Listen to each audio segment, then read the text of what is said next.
Elena is not a fan of the US. She doesn't like people with power and how they abuse it.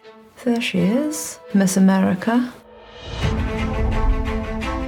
Holt meeting Elena, first impressions are that this woman obviously has a really big house. And I think she is really rather stunned by the scale and the expense of Elena's surroundings. Lovely to meet you, Madam Chancellor. Oh, good. So the scenes with Holt, played by Martha Plimpton, who I've been a huge fan of all of my life. She's just an extraordinary actress. So I was very excited when I was told that she was playing Holt. Love this Kingfisher blue. We'll try not to get blood on it. We'll keep the gloves on. Here, we can sit. Okay.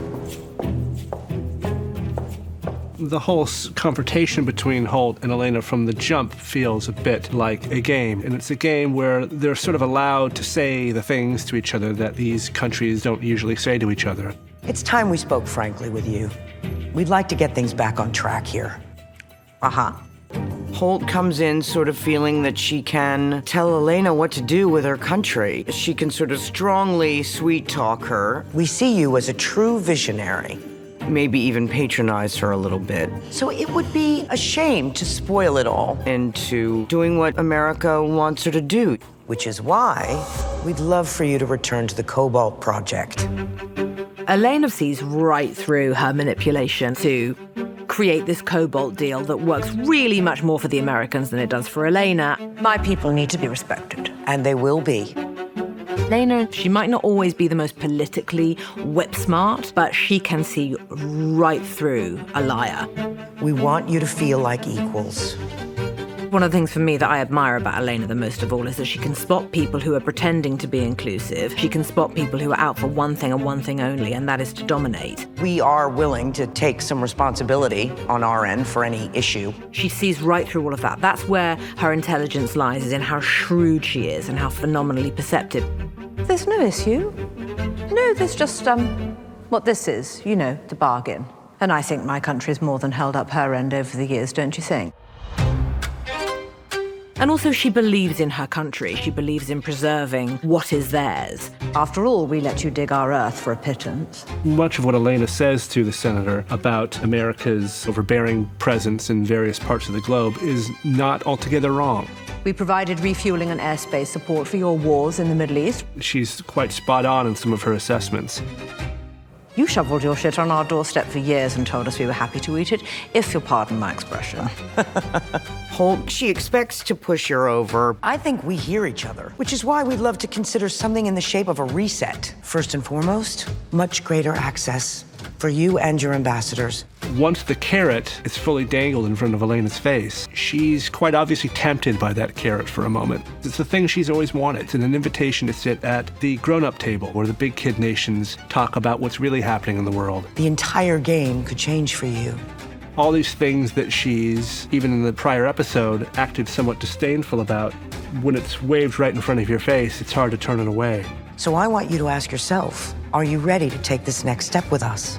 I think had Zubak not been in the room, she may have gone for it. But Zubak steps in. I see what needs to be done. I'm like, okay, let's go. I can't wait to intimidate this American politician.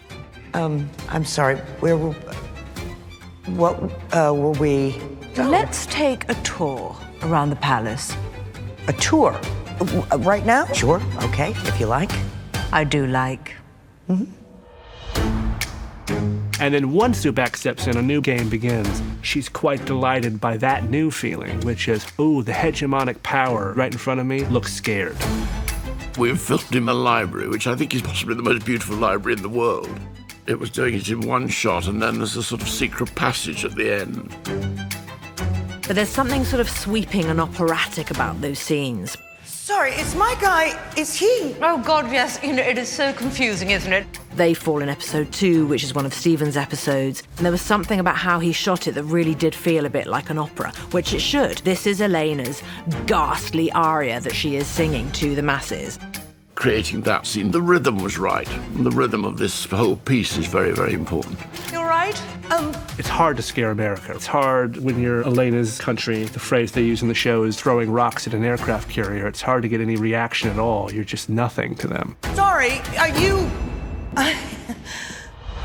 I think she's rather thrown by Zubak because I don't think she's ever really been physically intimidated by anyone. Okay. Certainly not by foreign leader's bagman, which is, I think, what Senator Holt assumes he is. How does it feel to not be in control? And so she's rather terrified by that, and I think anyone would be. Elena, she uses her words. Zubak, he uses his physical power, and she's going to remind this woman just how powerful she is. What would you like to happen? I want more.